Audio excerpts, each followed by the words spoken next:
얕은 잠이 점점 깊어지면 꿈의 혼란스러움은 점차 줄어들게 된다. 감각기관과 뇌를 포함한 대뇌 신경체계가 점점 더 무감각해지고, 따라서 외부 세계에서 감각을 통해 흘러들어오던 요소나 낮의 의식에서 남아있던 잔여물들이 꿈에서 사라진다. 그 결과 꿈의 기관은 점점 더 질서정연하게 작동하며 마침내는 꿈의 혼란이 완전히 사라져야 한다. 그러나 동시에 꿈 자체가 사라져버릴지도 모른다. 다시 말해, 이러한 방해 자극들이야말로 꿈의 유일한 원동력일 수도 있고, 깊은 잠은 단순히 기억 속에서만 공허한 것이 아니라 본래부터 꿈이 없는 상태일지도 모른다. 실제로 그런 주장이 제기된 적이 있기에 이 문제는 반드시 검토해볼 만한 가치가 있다. 바로 이 지점에서 몽유병이 우리에게 중요한 실마리를 제공한다. 몽유병은 자석요법 같은 자극으로 인위적으로 유도되기도 하지만 때때로 자연적으로 발생하기도 한다. 이는 역시 수면 상태의 일종이지만 동시에 내적 각성이 동반된다. 이때에는 오히려 질서정연한 표상들의 흐름이 나타난다. 몽유자의 의식 속에서는 외부 감각을 통해 매개되는 교감이 완전히 차단되고 감각이 최고도로 무감각해진다. 그 대신 새로운 교감이 외부 세계와 맺어지는데, 이는 제한적이긴 하지만 규칙적이고 안정적이다. 또한 몽유자의 자기의식에서는 낮의 나가 사라진다. 물론 낮의 의식이 가진 내용 전체를 그대로 포함하고는 있지만, 그것이 단편적으로 불규칙하게 나타나는 일반적인 꿈과는 달리 온전하고 질서 있게 나타난다. 그러나 이 모든 내용은 깨어있을 때의 나에게로 향하지 않고 어떤 다른 낯선 나에게 귀속된다. 즉, 동일한 주체가 두 인격으로 분열된 것처럼 보인다. 따라서 몽유병은 우리의 낮의식이 결코 자기 대상을 온전히 소진하지 못한다는 사실을 보여준다. 왜냐하면 몽유병 속에서 불가사의하게 나타나는 자아의 연장은 낮의 의식에는 숨겨져 있고, 이로 인해 그것은 흔히 무의식이라고 불리는 영역에 속하기 때문이다. 몽유병은 이렇게 증명한다. 보통의 꿈에서 환상적으로 드러나는 자아의 분열, 즉 하나의 자아가 둘로 나뉘어 극적으로 연출되는 현상은 단지 허상이 아니라 인간 본성 속에 실제로 대응하는 현상이 있음을 말이다. 낮의 의식이 포착할 수 있는 것은 우리 주체의 단 하나의 인격에 불과하며, 몽유병에서 드러나는 또 다른 인격은 그 앞에 비자아로 나타난다. 그러나 동일한 주체 안에 두 인격이 존재한다는 점에서 이 둘을 절대 넘을 수 없는 경계로 갈라놓는 것은 매우 개연성이 낮다. 결국 얕은 잠은 몽유병 상태에 접근하는 과정이다. 따라서 몽유병의 능력들은 얕은 잠에서도 예외적으로 드러날 수 있다. 그렇다면 인간이 의미 있는 꿈을 꿀 수 있다는 오래된 직관은 자연스럽게 정당화된다. 몽유병이란 결국 수면과 본질적으로 같은 현상이며 단지 정도의 차이만 있기 때문이다. 이처럼 두 상태는 일련의 유사한 현상들을 통해 서로의 친연성을 드러내며 거기서 작동하는 심리적 기능 역시 공통의 바탕을 가지고 있음을 짐작하게 한다. 보통의 꿈과 몽유병자의 꿈은 모두 같은 조건, 곧 수면 상태에서 일어난다. 몽유 상태에서는 눈동자가 위쪽과 안쪽으로 향하는데, 아리스토텔레스는 이미 일반적인 수면에서도 비슷한 현상이 나타난다고 언급한 바 있다. 다만 아미아누스 마르켈리누스가 아리스토텔레스의 견해라며 꿈의 영상이 나타날 때 눈이 다시 정면을 향한다고 전한 것은 현대의 관찰에 의하면 확인되지 않는다. 또 몽유자가 자신의 환영을 말로 표현하는 현상은 수면 중 입술이 움직이는 경우가 흔하다는 사실의 강화된 형태일 뿐이다. 실제로 깨어있을 때도 우리가 내적 표상의 세계에 깊이 잠겨 있을 때 말근육이 무의식적으로 움직이는 일이 자주 있다. 몽유자의 비전은 내용상으로는 일반적인 꿈의 환상과 다르지만 그 유사성이 매우 크기 때문에 두 상태가 섞여 나타나는 과도기적 상황에서는 양자를 구분하기 어렵다. 이 때문에 몽유자의 진술을 들을 때 단순한 환상과 실제적 비전을 혼동할 위험이 항상 따른다. 몽유자가 드물게 자신의 비전을 기억하고 깨어났을 때 그것을 꿈으로 회상하는 것도 두 상태에서 생겨난 표상이 내적 의식에 미치는 효과가 동일하기 때문이다. 또한 자연적으로 발생하는 몽유 상태든 자석요법을 통한 인위적 몽유 상태든 밤에 훨씬 쉽게 유발되며 디포테와 다른 관찰자들의 보고에 따르면 실제 수면이야말로 몽유를 일으키기에 가장 알맞은 상태다.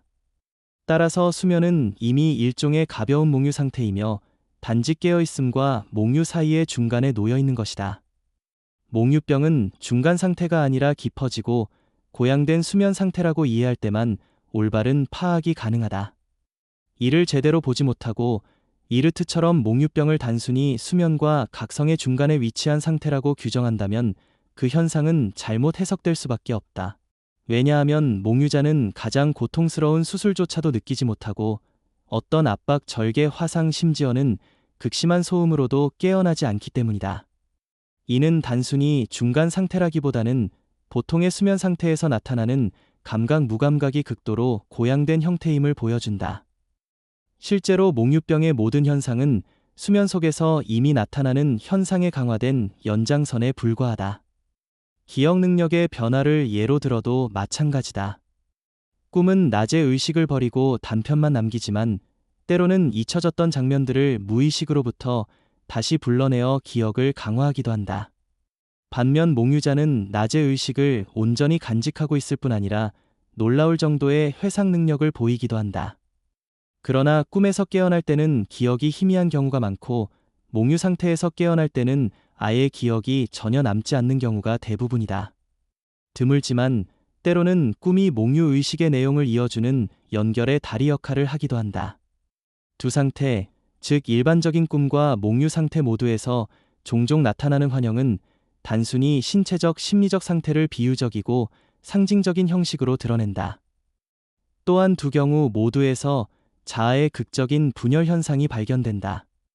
특히 몽유자가 몽유 상태에서 깨어난 뒤에도 자신이 본 보호자나 안내자를 다시 꿈속에서 보는 경우가 있다는 사실은 수면이 깨어있음과 몽유 사이에 놓인 중간 상태임을 다시 한번 확인시켜준다. 예컨대 소년 리아르트는 더 이상 몽유 상태에 빠지지는 않지만 필요하다면 여전히 보통의 꿈속에서 자신의 보호령을 만나 의수를 받을 수 있다고 말했다. 또 슈트롬베크가 기록한 한 인물, 율리에는 몽유 상태가 끝난 후에도 한동안 스스로를 잠에 들게 하여 필요한 통찰을 얻을 수 있었다고 한다. 더 나아가 몽유 상태는 종종 자연스러운 수면으로부터 시작되고 다시 수면으로 되돌아가며 설령 그 능력이 완전히 사라진 뒤에도 예전 발현되던 시간대가 되면 졸음과 하품이 찾아오는 경우가 흔하다. 이렇듯 유사성은 매우 많으며 몽유병이 언제나 단순한 꿈이 아니라 더 깊어진 수면 상태에서 나타나는 강화된 현상이라는 점은 분명하다. 따라서 의사들이 오래전부터 찬미한 수면의 치유력은 몽유 상태에서 한층 더 강력하게 드러난다. 실제로 몽유자들은 이를 진정 귀한 잠이라고 부르며 몇 시간의 몽유 수면이 보통의 수면 6시간과 맞먹는 회복력을 준다고 고백한다. 이런 맥락에서 한 몽유자에게 9날 동안의 가사 상태를 유도하여 폐질환을 치유했다는 처방의 성공도 이해할 수 있다. 만일 수면과 몽유 상태가 단지 정도 차이에 불과하고 또 몽유자가 단순히 환상 속에만 머무는 것이 아니라 실제로 외부 세계와 일종의 교감을 맺고 있다면 깊은 수면에서도 역시 그러한 진실한 꿈, 곧 참된 꿈이 가능하다고 보아야 한다. 그렇다면 이때는 감각기관이 침묵하므로 오히려 감각적 지각의 한계가 유지된다는 것이 더 이상한 일일 것이다. 고대의 호라티우스가 밤이 깊어지면 참된 꿈이 온다라고 한 말은 오늘날의 학문적 지혜가 인정하려는 것보다 훨씬 더 깊은 진실을 담고 있다고 할 수 있다. 우리가 깊은 꿈을 기억할 수만 있다면 거기서 몽유병 상태의 모든 기적과도 같은 현상들을 발견할 수 있으리라는 점은 의심할 여지가 없다. 잠은 단순히 깨어있음의 부정이 아니라 그 자체로 긍정적인 측면을 지닌다는 사실은 이미 살펴본 여러 특징들에서 드러났다. 그리고 이러한 특징들은 몽유 상태에서 한층 더 뚜렷하게 확대된 모습으로 나타난다. 따라서 수면과 몽유는 본래 분리된 것이 아니므로 연구자 또한 두 현상을 따로 떼어 다루어서는 안 된다. 그러나 대부분의 학자들은 여전히 이를 분리하여 연구하기 때문에 그 결과는 극히 빈약할 수밖에 없다. 결국 생리학적 심리학은 원인을 탐구하지 못한 채 단순한 부수적 현상만을 기록하는 하위 수준의 과학으로 전락해버렸다. 실제로 메스머 이후 한 세기가 지났음에도 불구하고 학문은 몽유 현상의 진실성을 인정하지 않았고, 결국 대중 앞에서 활동한 자성술사들의 시범이 있어야만 다시 이 주제로 시선을 돌리게 되었다. 그러나 우리가 매일 밤꾸는 꿈 속에서 이미 몽유 현상의 요소들이 기본적인 형태로 나타난다는 사실이 밝혀진다면, 이는 곧 그 진실성에 대한 가장 신뢰할 만한 기준이 될 것이다. 이로써 스스로를 깨우친 회의론자라 자처하는 이들의 태도는 점점 설 자리를 잃게 된다. 여기에 더해 꿈과 몽유와 더불어 몽유병적 행동 역시 비교 연구의 대상으로 삼아야 한다. 이 셋은 서로 분리될 수 없는 하나의 연속선 위에 놓여 있기 때문이다. 지금까지의 논의를 간단히 정리하면 이렇다. 우리가 기억하는 보통의 꿈은 거의 언제나 무의미한 환상들에 불과하다.